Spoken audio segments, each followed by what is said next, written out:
मेरो साथी आएर ऊ बिहानै चाउमिन दिएको के खाने रे यसँग डल्ले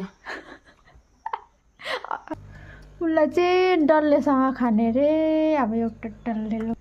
तिमी खान्छ डल्ले उसलाई देख्नु हुँदैन ऊ जुम्रा हेर्दै जुम्रा हेरि मागिहाल्छ हाम्रो डेक्सीले यो चाहिँ त कहाँ खान्छ खाऊ यो घरमै फलेको भैया भन्छ पिजन नै त्यस्तो रहेछ बडाले पनि भन्दै थियो त्यस्तो खालको पिजन रहेछ नि आइस डल्ले टोक्देऊ न कडममा अलिक चङ्खो हुन्छ कि डल्ले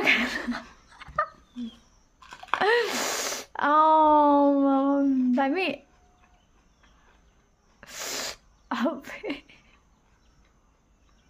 पिरो छैन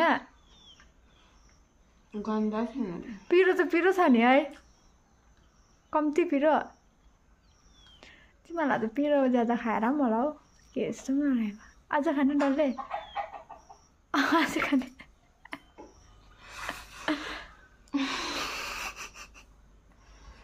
भन्दैन भेट्यो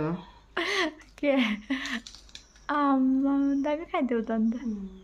साँच्चै मलाई कस्तो मिठो लागेर उयो मुखै उयो भयो कडम्म पर्छ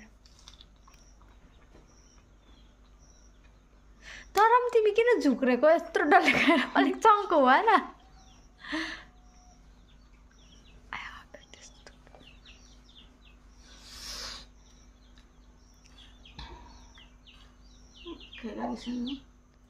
वाक्कै लाग्यो भने खाएको किन वाक्कै लाग्यो बिच्चाको